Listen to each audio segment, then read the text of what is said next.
Hello guys, David Vos here. Well, it's another beautiful day in Alabama.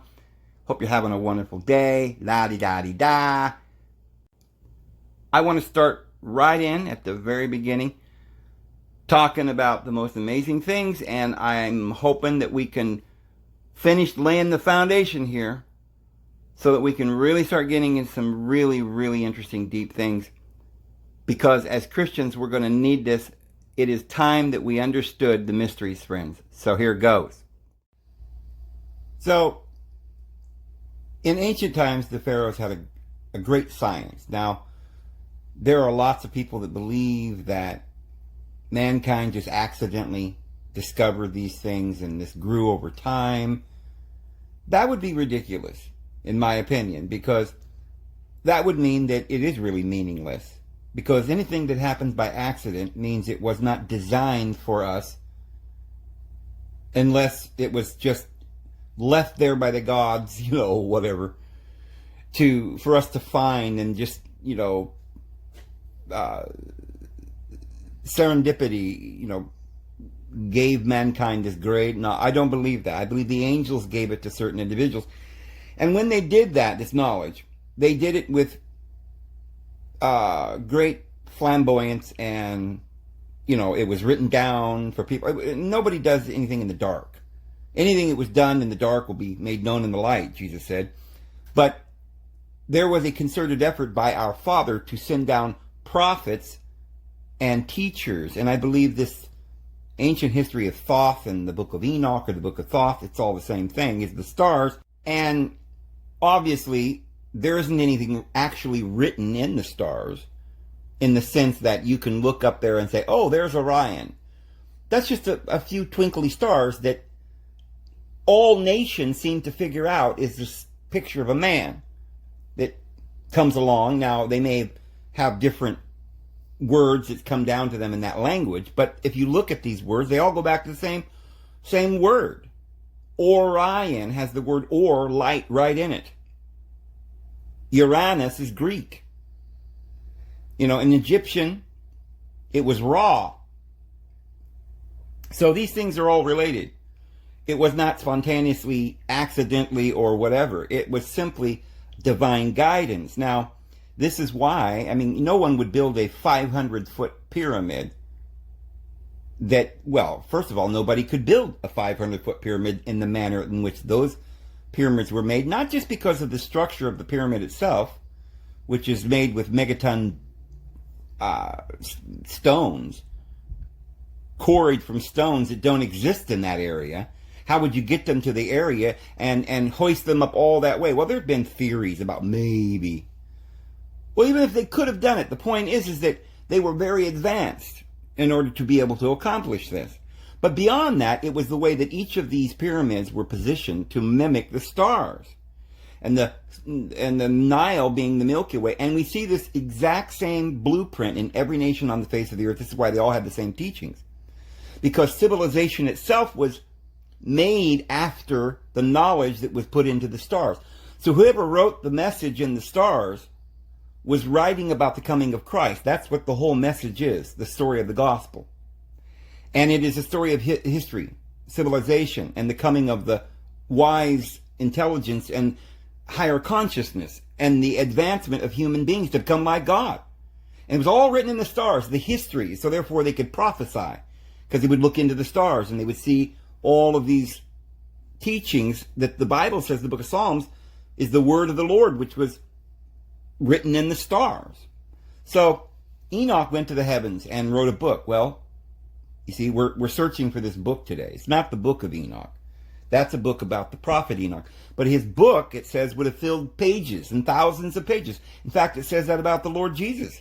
It says if everything was written about him that he did, it would fill enough books that would fill the world. So what does that mean? Where was Jesus? Who is this man? Well, it's interesting because Joseph Smith said, no man knoweth my history. I wonder what that means. But you see, there's lots of little things we don't really know that are mysteries, but will one day be revealed. But these pyramids are very, very, well, for any of you who's watching the series and don't realize the importance of these great pyramids, then, You probably should go back and watch other videos before you even watch this. So I'm not going to try and spend hours proving this, but here's the thing.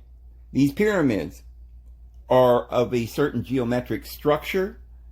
They are aligned with the stars. There is so much significance. And most of all of these pyramids, they don't have a top stone. They're missing. The top stone, we now know, were made from meteorite.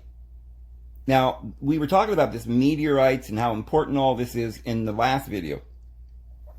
Now, we don't know for sure. I mean, you might not know because, you just look at a rock and say, what's that? Well, nowadays we look at these rocks and examine them and we find out these rocks have more nickel and platinum and stuff like this that is a normal rock. It's not a normal rock. They didn't just chisel this out of granite.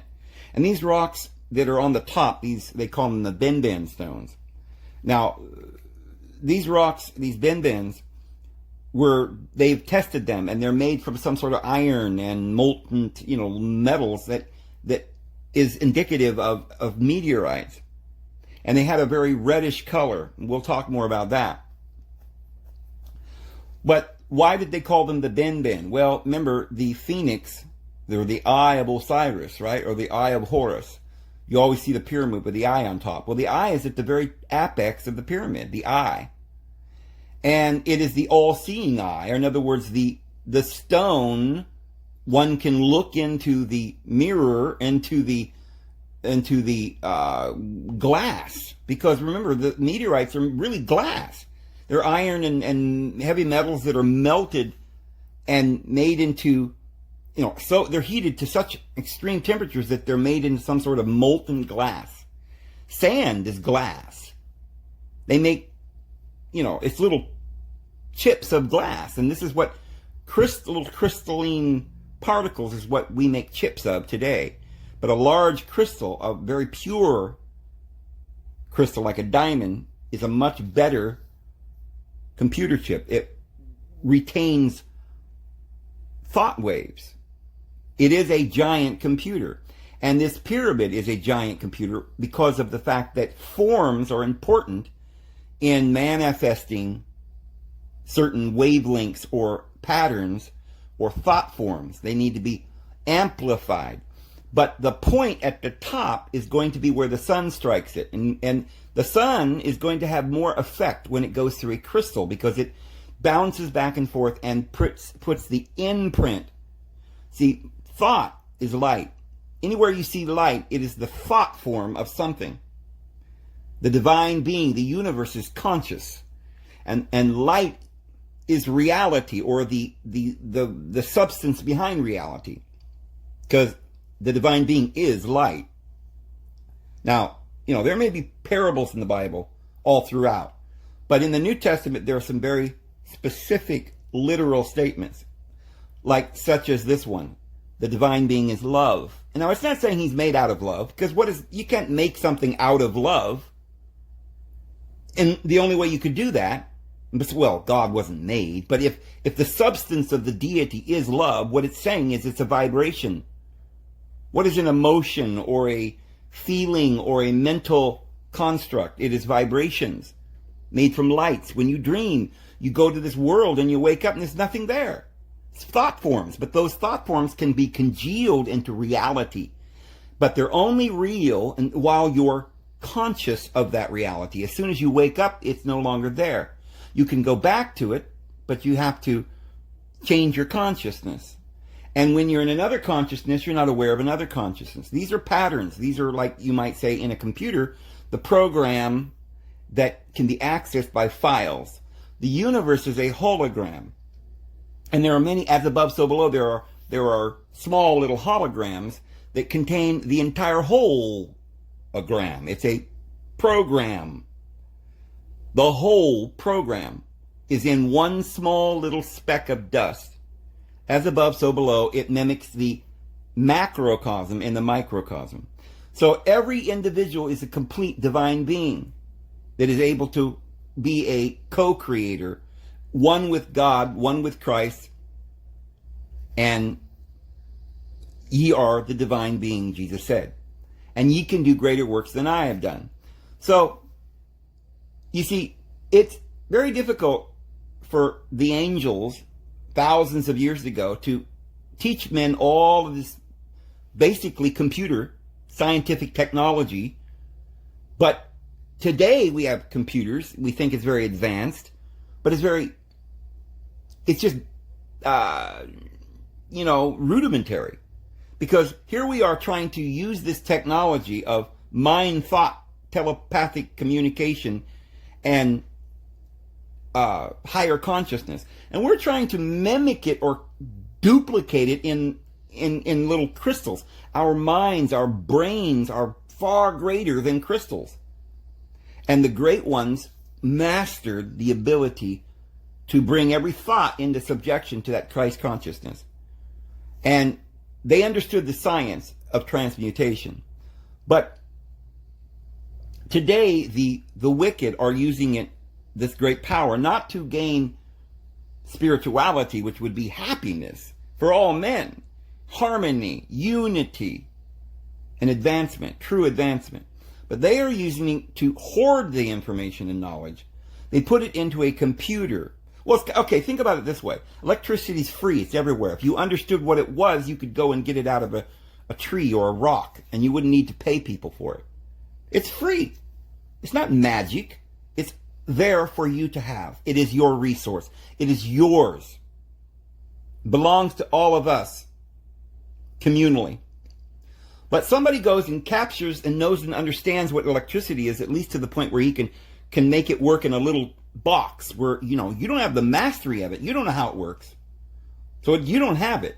But you can experience it a little bit because he knows how to make it work. He can dazzle you, make him sound like God himself, a false prophet. And by this, intimidate you and get you to believe in him and bow down to his rock.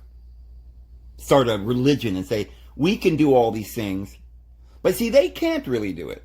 Because they were greedy, they never really found the way to have this for eternity, to become like God. But they just use it and spend it upon their lusts. And they create a little computer that gives them world domination, but it doesn't give them world freedom. So they become enslaved in their own creation. And they began to build four-sided computers until it became slavery. And the children of Israel went down into Egypt and became slaves to all of this mind hologram, got sucked in by deception.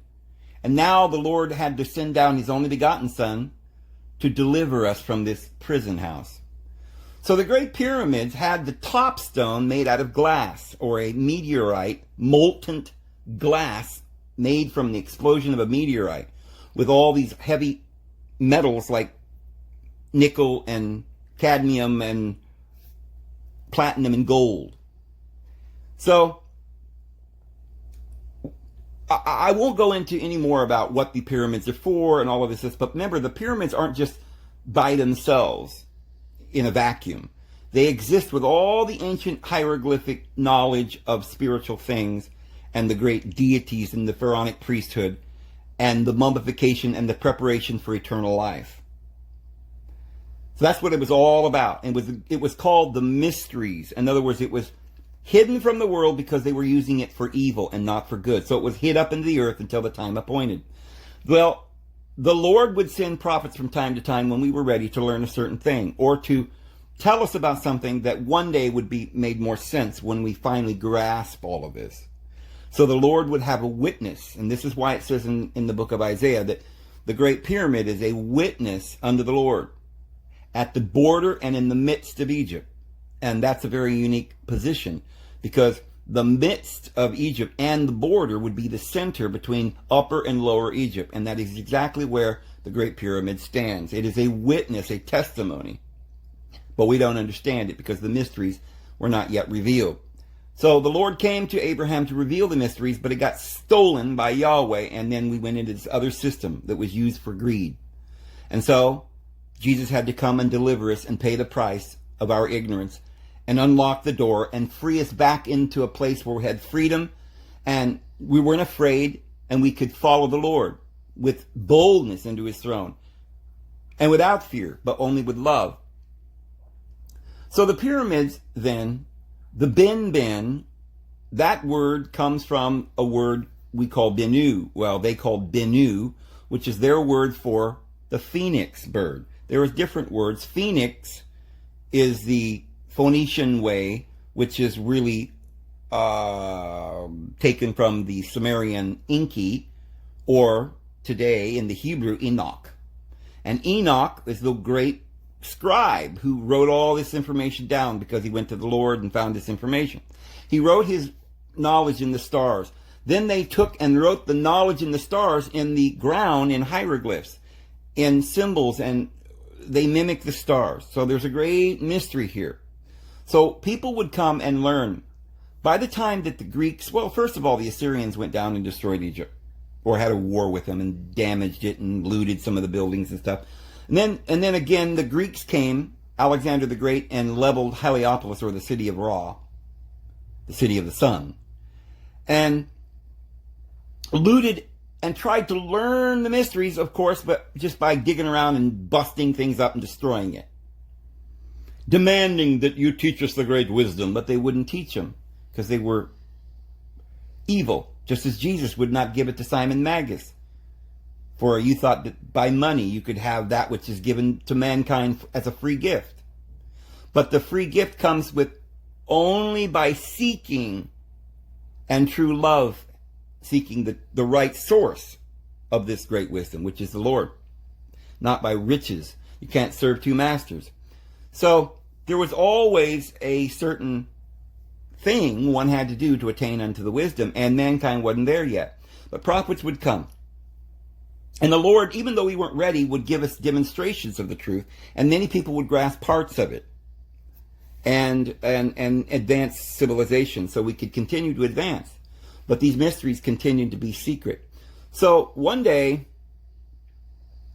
so the Ben is the eye, or the phoenix, which is going to arise from the ashes, or it is the Enochi, or it is the ego, which perceives consciousness.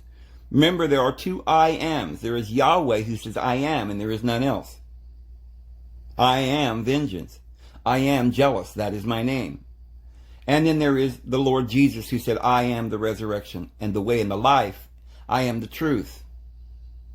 And Martha said, Lord, if you had only been here, Lazarus, Osiris, would not have died. And Jesus said, Martha, which is a title, which means Lord, princess, a deity. He says, Martha, I am the resurrection and the life. And who is that? Well, Peter was walking along after the resurrection and did not recognize Christ.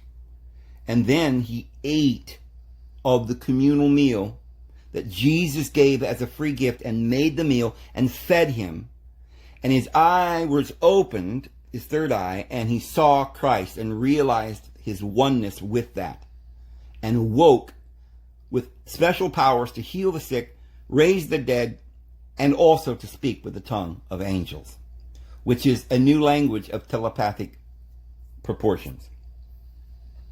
So the Ben was the phoenix symbol that was always put at the top of the pyramid. You'll see that on Charles Taze Russell's grave and on his literature. All of that was known, but they didn't understand. But they were trying to uncover this. So we have to ask, the question is, this thing called alchemy, as we've said in prior videos, which means Kemet, which is the people of Egypt. So Al means the, so the Kemet is the science of Egypt. And the pharaohs then would prepare people for the life after, so that their soul could reach unto the boat and reach all the way unto the Father, and back unto the place of the true kingdom of life, and live forever.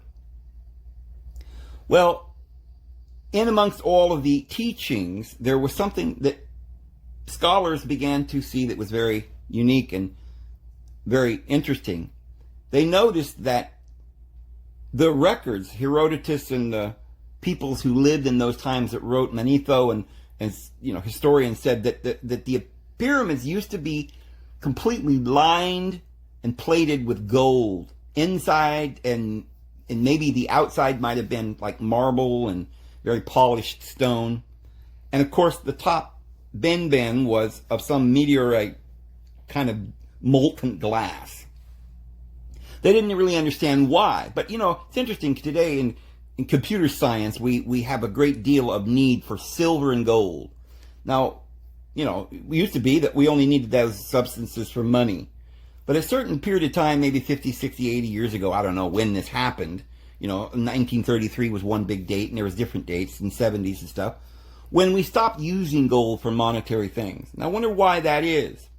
Well, because we needed all the gold to build computers. See, the real need for these metals has nothing to do with money. Maybe in ancient times they thought it was worth a lot of money, or it was worth something because of what it was used for. Well, then we lost the meaning. The spiritual, there's no use for anything unless it's going to give you well-being and spirituality and health. But all it did was make corruption when they started using only for material things. But in ancient Egypt, they didn't use it for buying and selling.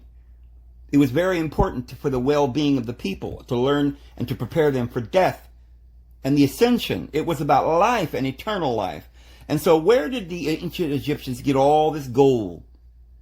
One thing that's interesting is whenever they find this gold, whether it be back in ancient Egypt or in other periods of time that we'll talk about as we go, the gold was far more refined and pure. Nobody talks about this very much. You hear a lot of things about the pyramids and the pharaohs and all of these things, but it seems like you just hear like a little parrot, all the little things that people keep repeating. But some of the more important things you probably never heard. Like, for instance, do you know that gold that we have today is not refined into its purest form? It's not pure at all. We don't have the technology to purify the gold that much. But the Egyptians did. It was a science that we do not have today. We might be able to make a little lump of gold very, very pure, but we couldn't make tons and tons of gold that pure.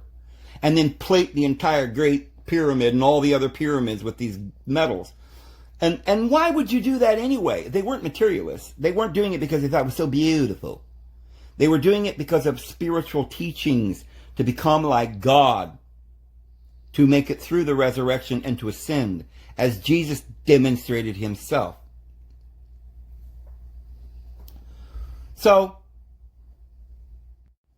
and by the way, what this ancient science was is something that all the ancient philosophers and wise ones of all the ages have been seeking for. In fact, when you get down to America, you find that they start building these cities in a very straight line from Boston up there all the way straight down through Philadelphia, New York. It goes down through Washington, D.C., and through Atlanta all the way to Mexico City. All these cities were built on a ley line that goes all the way to Stonehenge and goes beyond to Israel and to Jerusalem and further. And there are other lines, ley lines, that you can follow, like from a center point, you can go out in every direction. And one of the center points was the pyramids of Egypt. And there were other center places such as that up at Stonehenge. And there seems to be another one there in Washington, and another one that we're going to talk about in Prague. What is Prague? Well, today that is a place called Chechnya. Remember the Chechnya, or it's right there, the Czech Republic. It's the old Bavaria, or I should say Bohemia. It's really where Bohemia was. Prague was in Bohemia. Now it's in Czech. And right next to that is Bavaria. And next to that is Ukraine. Poland and Ukraine. Kiev. It's not far from this area where these individuals lived. And it's a very important area to certain individuals. Now, as we said before, the good guys decided that America would be their great, kingdom of the Lord, and they were going to build up Zion, and this was the great prophecy. But the devil had other plans too. And another group of these individuals wended up to Bavaria. And we'll talk about Bavaria here in a little bit more. But Bavaria is another one of these cities that sits upon 7 hills. And it's very important because there are also 7 churches that you can make a pentagram with inside the circle of the 7 mountains. And there does seem to be 7 cities in the world with this particular connotation. So the Bavarians had this great dream to make this area the hub or the pentagram where they would mimic the stars and the great knowledge and bring it down. It happens to be, Bavaria happens to be in a meteorite hole, where an impact crater, where in ancient times, a meteorite had landed. Now it's important because the meteorites are special. They create a great heat, like an explosion, and everything in that area will just melt. And because they're full of these metals, it makes an extremely rare type of glass that one can use a crystal as a computer chip to heighten the consciousness and attain unto a divine consciousness where the angels can speak unto us. Now the devil was beginning to learn all of these things as well and interpret and learn. And this is why they spent 1,000 years in their little colleges trying to understand all of this. And the angels desired to peer in. Yes, brothers and sisters, the angels are always trying to understand the mysteries, and they didn't know the mysteries either. But it was once and for all delivered unto the apostles and prophets. And the rest of the world were just seeking, and they didn't know. And this is why they asked Peter, will you give us this knowledge? They didn't have it. So people were searching for it, but they had some knowledge, but it was perverted into a very materialistic sense. They were trying to get the gold for material reasons and for power and for control. So this area up in Bavaria and Bohemia became the Ukraine area became these individuals. It became their homeland, you might say, and they branched off from there. They went and they did in the Russian or the Bolshevik Revolution. They took over Russia. They completely, took over Germany and of course Poland and Austria and all of the area there in the Ukraine.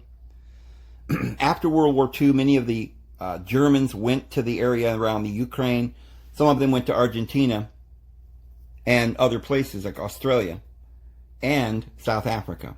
And this is why people like Elon Musk are very interested in Australia and South Africa. Now, of course, Elon Musk's father, if you look at a picture of him, he looks exactly or very closely, he resembles the German scientist von Braun, who was the head of the, space travel and like NASA in Germany before World War II ended. Well, in Project Paperclip, they brought him over, and he was kind of part of the whole NASA thing here. Well, he wrote a book, as they always do. Remember the book that was written about Donald Trump becoming the last president in 1800, naming his son Baron, calling him Don, and he had a castle on Fifth Avenue. You guys have probably heard about that. Well, this von Braun wrote a book, a novel, about a man named Elon that would take the world to Mars. You see, that is his descendant. Elon Musk is a descendant of von Braun from Bavaria. And these guys are following these teachings, but they're not trying to find true happiness in one for all and love and liberty and justice. They're trying to find control and power and the knowledge that they can defeat the divine being, Jesus Christ, when he comes. So,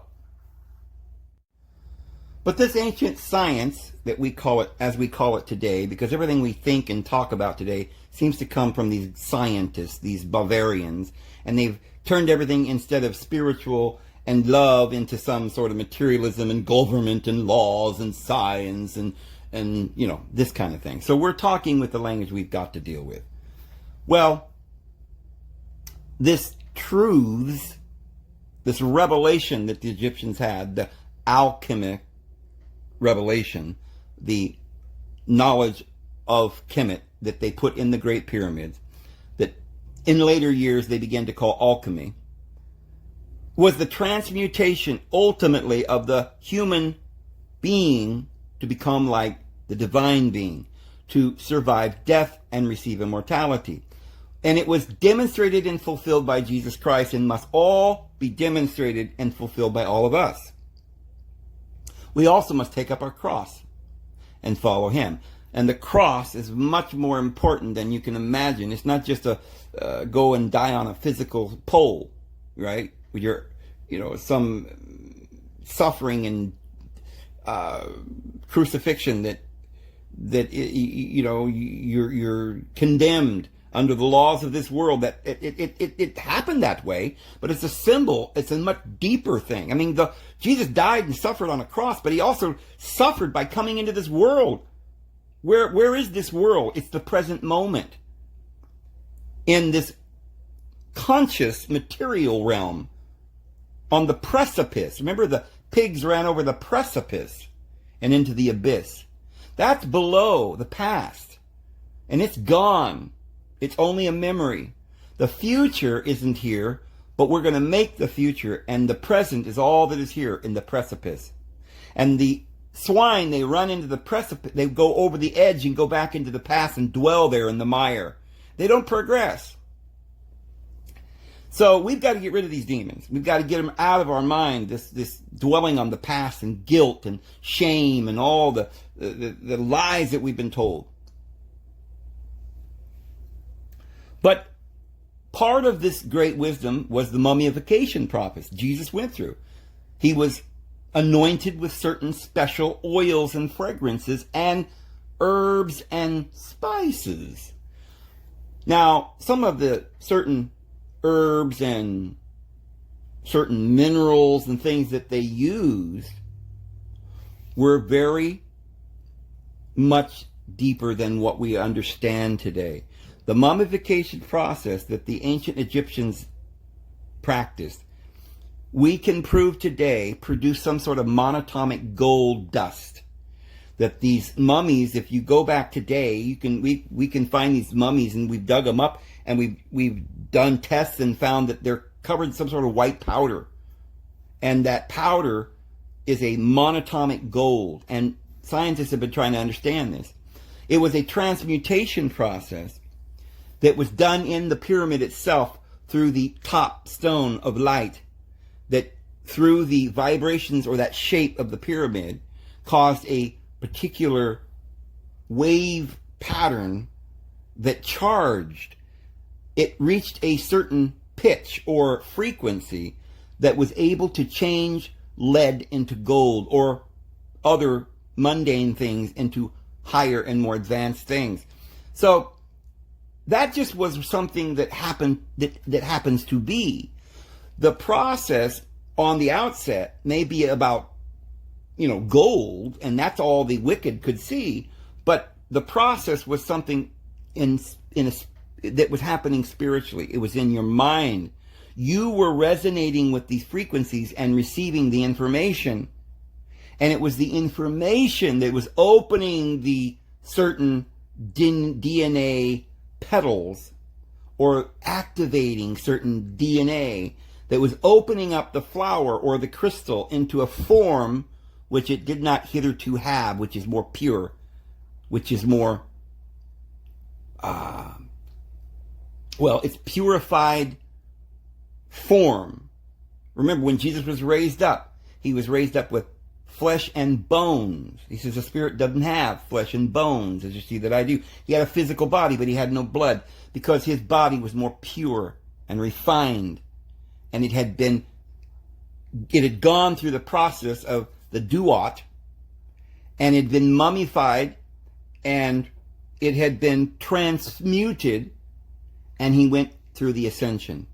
And this was the teaching that all the philosophers were seeking, but they did not understand it was a spiritual experience, and they sought it for only money and power and gold. And so they tried to figure out these ancient teachings in Alexandria much later. especially in the days of the philosophers and stuff, the Greeks went down and they tried to understand all of this. Well, they couldn't grasp it all. Pythagoras learned the ways of the Egyptians. Moses learned the way. But Moses veiled it because we weren't ready for it. So he veiled it in the text. And the letter of the law killeth, but the esoteric meaning is what gives life. And this esoteric meaning is what the philosophers have sought and failed to find. That is the story of John Dee, Bavaria. Remember, Francis Bacon went to Bavaria, went to Prague, spent a couple years being initiated into these things, and he witnessed a transmutation. And John Dee went to Prague and witnessed this and caused these certain transmutations and was given a language that is a very deep mystery. It seems to be something along the levels of what was given to Joseph Smith. Remember when Joseph Smith was given a manuscript that is called the Book of Abraham and the Book of Moses, and in the Mormon literature today, what we have left of it is called the Pearl of Great Price. That is an actual certified document that was found, dug up in Egypt and brought to Joseph Smith because they knew that he was a mason and he had the Philosopher's Stone. Word went out of the other masons. It was just some very similar to what happened with John Dee. John Dee was given by a hand of an angel the stone, a special stone that was a glass kind of meteorite rock that he was later was told it was the Philosopher's Stone, and he was taught how to look into it. Well, Kelly was taught how.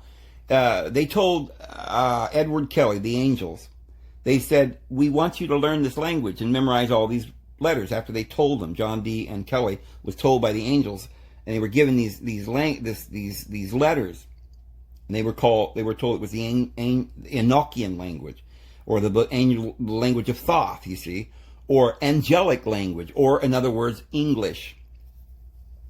Well, when the angels returned at a specific time, Edward Kelly had not learned the letters. They were too much for his conscious mind to learn. He couldn't memorize them, and he didn't know them. So the angel came, and in the way it's communicated to us today in their own words is that the angel squeezed Edward Kelly's mind. He squeezed it. Maybe he just put his hands on his head and applied some sort of laying on of hands. I don't know, but it says he sort of squeezed his head for a moment and infused into his mind this memory or this knowledge. In other words, through telepathic communication, he put into his mind the ability to read this language so that he could attain unto these great secrets. But they were only given it piece by piece. Later on, they met some demons and they told them to do some wife swapping, and I think this is where they lost this great wisdom that they otherwise would have had they been faithful.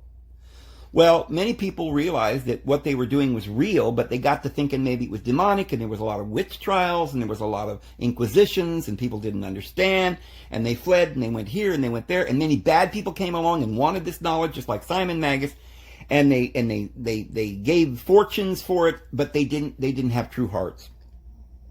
When Joseph Smith came along, he also was given by the angel a stone and was taught how to peer into it, and he was talking about these original language. He described the language that he found on the golden plates. Joseph Smith did. And he said it had characters that resembled Greek or paleographic Hebrew.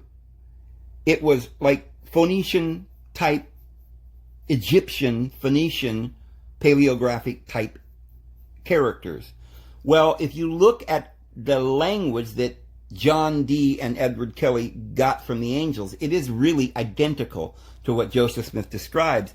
And the angel taught Joseph Smith himself how to read this language, and they had prepared him from a young man to be morally ready for this information, not to be taken away in lust by the demons that would inevitably come up and try to stop this and tempt mankind so that they would never really acquire the Holy Grail or the elixir of the gods, which is something that we'll find out in a video very soon. But this was being offered to man, but nobody had the purity of mind and the morality and the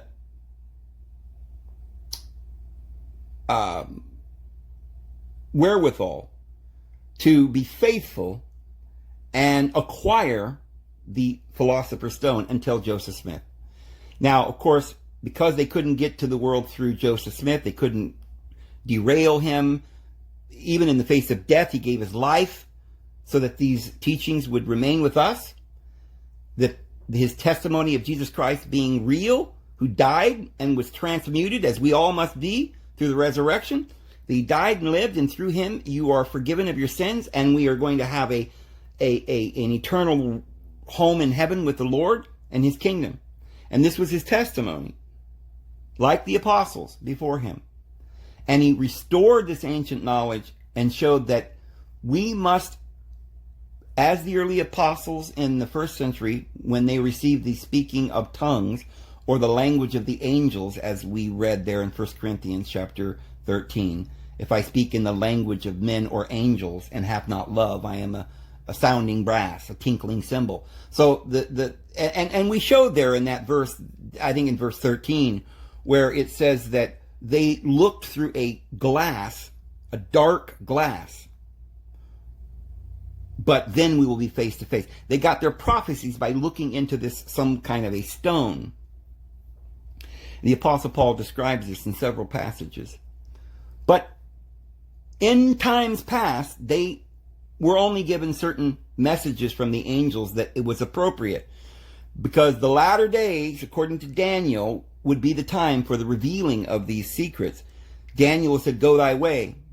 And none of the wicked will ever understand this. Thank goodness the Lord has preserved these truths from people like John Dee, who fell in his attempt to gain these truths, because it wasn't time. It wasn't time. But what actually happened in Bavaria, instead of the great revelation of truth and the advancement of mankind, was the demons entered in through this opening. When they began to peer in and grasp and get the knowledge that one could transfer thought waves through computers, through chips, and they began to create the Illuminati in Bavaria and the Bohemian Grove, and the Rosicrucians were created there in Bavaria. And I believe all of the forms of Freemasonry as we know it. Now, that doesn't mean that Freemasons were bad, because many of these Freemasons were simply at that time looking at this knowledge and trying to understand it. They weren't completely, converted to all the things that was going on. They saw what was happening, and they understood something was wrong. But they knew that this ancient wisdom was true. It was what men were doing with it. So there was an apostasy, but there was a growing number of people in America. Remember, there's a little place called Maine, and we were talking about York, Maine, and we were talking about where the Cochranites were. It was just like 20 miles from Salem, where the witchcraft trials were.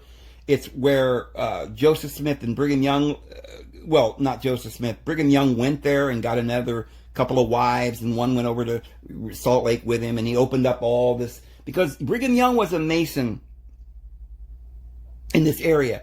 Where did the word Maine come from? Well, that's an area up there at Bretagne, or Brittany, which is where these individuals from southern France, from Mary Magdalene and the Knights Templar, which, by the way, Knights Templar still exists.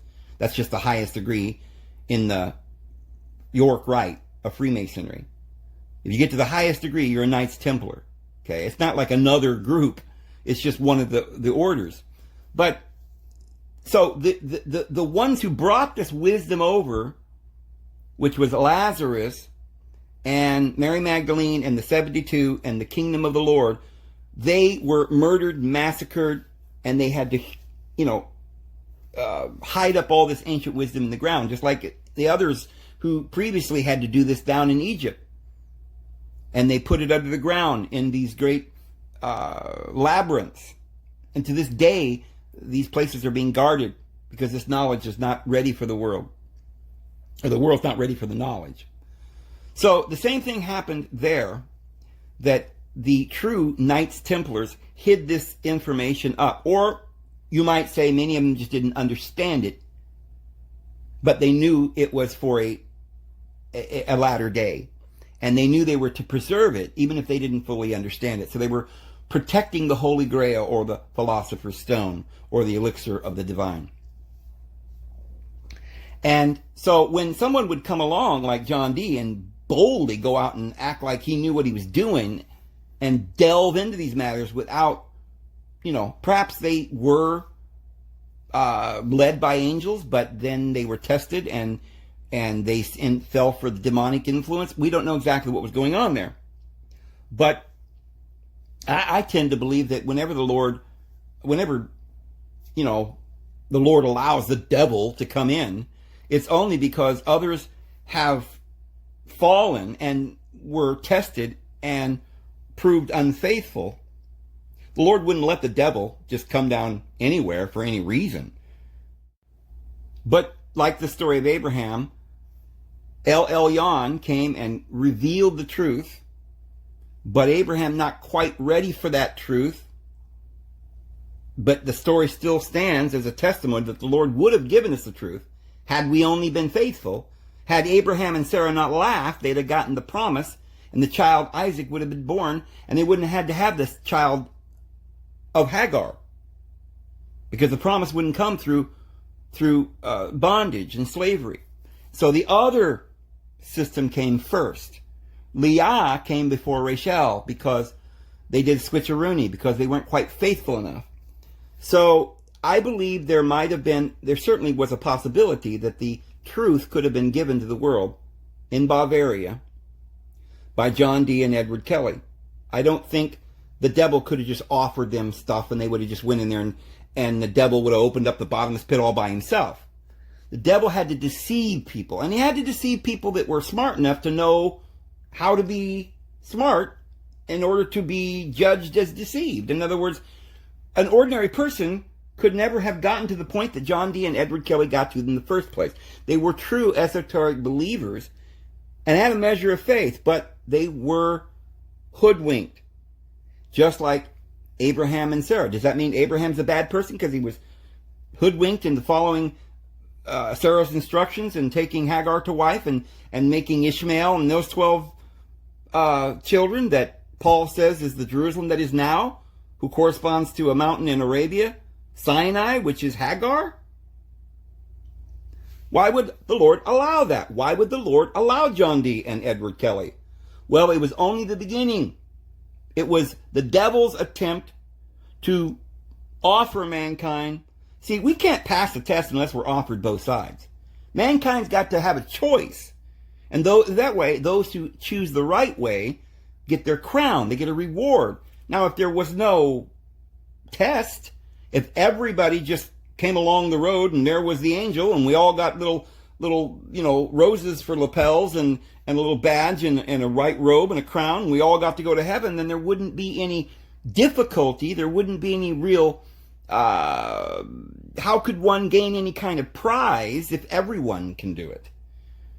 There's an achievement. One doesn't pass the class unless he's tested to make sure that he's learned enough to say that he has acquired this degree. So there has to be setbacks along the way for mankind. There has to be choices. Certain people will follow this way, it will lead to death. And certain will follow this way and will lead to life. So obviously, the opening of the bottomless pit, or the offer to world dominance and power and money and fame and the pathway to hell, had to come before the pathway to heaven.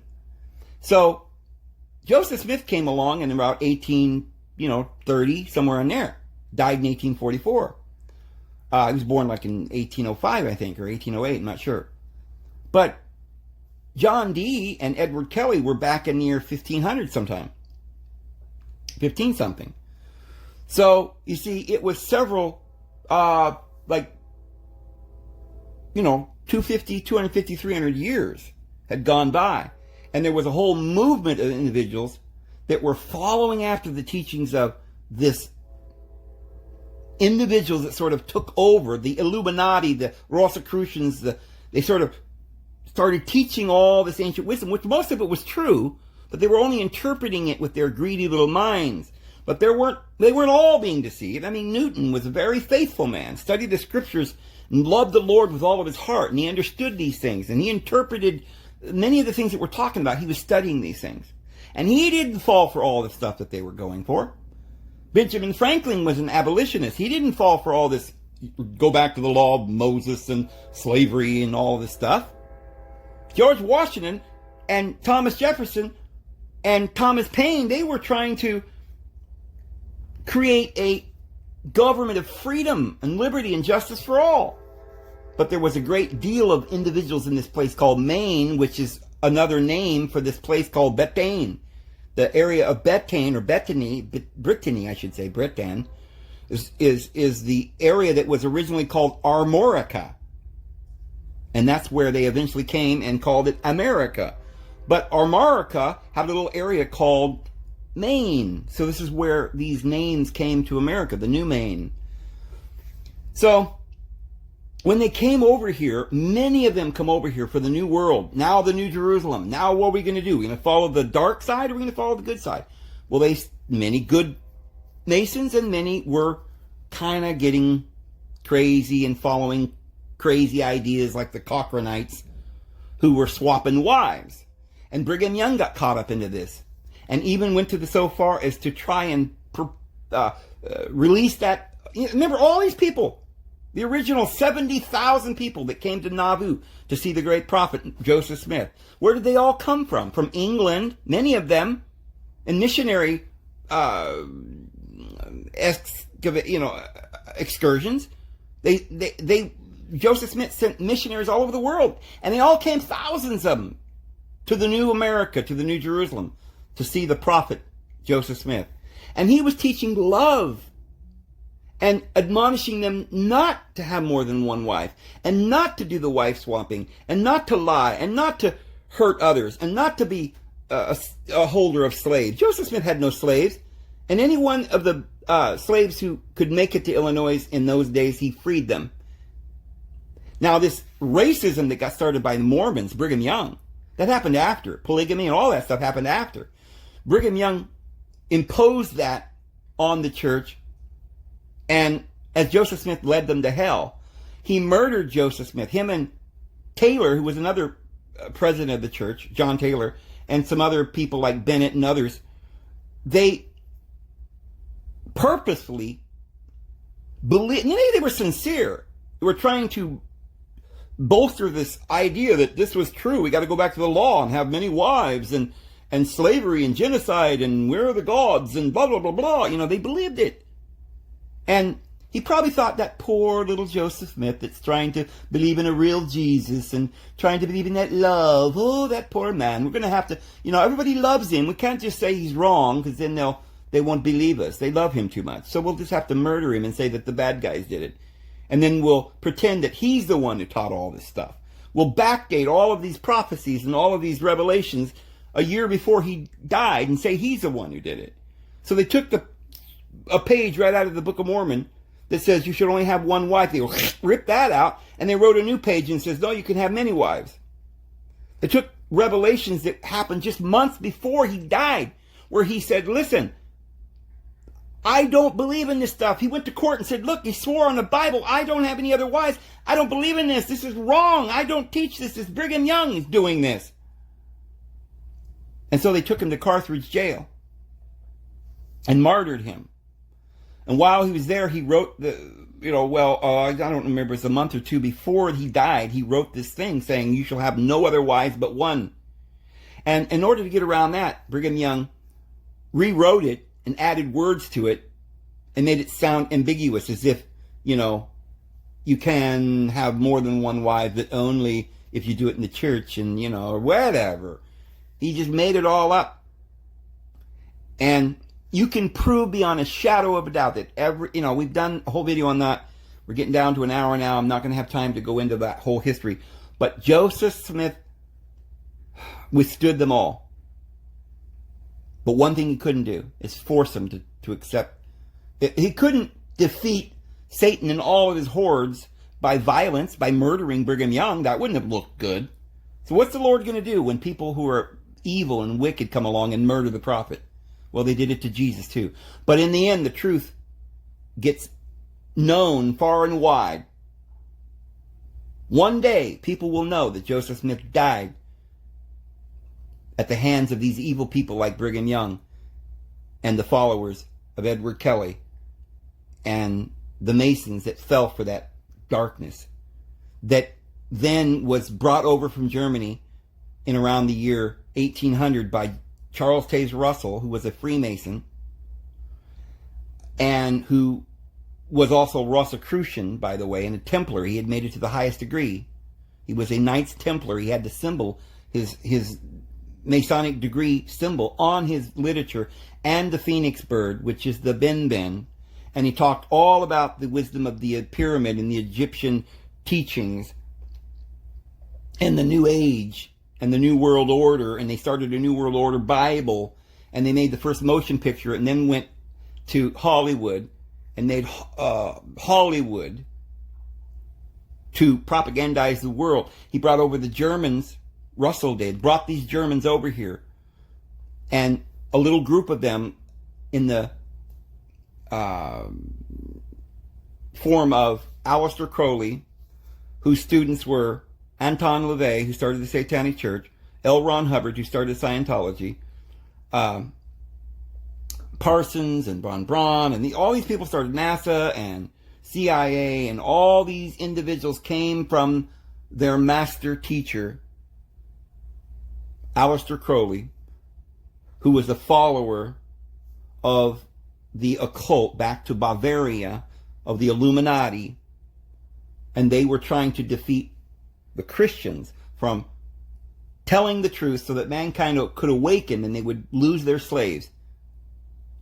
They wanted to defeat the Christ within you, to deceive the world. So this is what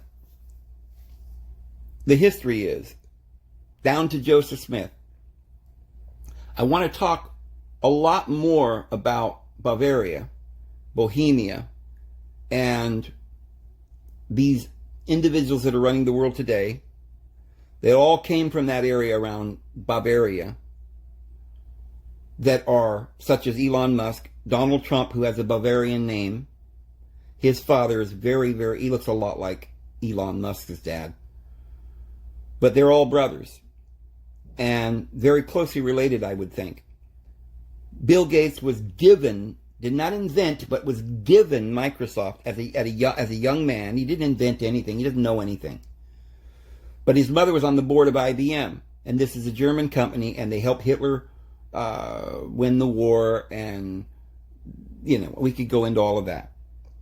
There's a whole bunch more we want to talk about, and we're going to get into here. We're going to do a little bit more on the history of this whole 2,000-year period from Christ's death to now. We're going to talk a lot more about certain philosophers. We've done in the past, we've talked a little about Newton, we've talked a little bit about Swedenborg, we've talked a little bit about John Kelly now, and John Dee and Joseph Smith and certain ones. We'll talk a little bit more about that. We'll describe a little bit more about the stone that is in Mecca. Looks like we're not going to have any time to get into that today. But the stone down there at Mecca, we'll prove, is one of these bens. It came off the Great Pyramid. It's only a part of it. They say that the stone that's there today is only 60% or 40%, I think. 60% of it's missing.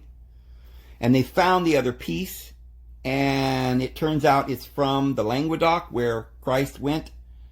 And we'll talk about that, how they would take pieces of the stone, grind it up into a red powder, and they would use it for healing. And this was a big thing during the Dark Ages. The red powder was used in various different things and ways that we'll talk about. I'm also going to tell you a story eventually. I don't think in the next video, but coming up soon, I will tell you the story of how I was given by an angel a philosopher's stone. And that's all I'm going to say about that in this video. I have talked a little bit about it in the past, just touched on it, but I've never really described it in any detail. So I want to probably at some point do a video where I describe the whole experience, where I saw this amazing archaeological place, this holy site in America, in New Mexico, and I was given by the hand of an angel a certain stone that I was told was like a Urim and a Thummim. And at the time, I didn't understand it, but I'll get into that more in another video. Anyway, I'm going to go ahead and leave it all here. We're over an hour now, and we'll talk to you guys tomorrow. Have a good one.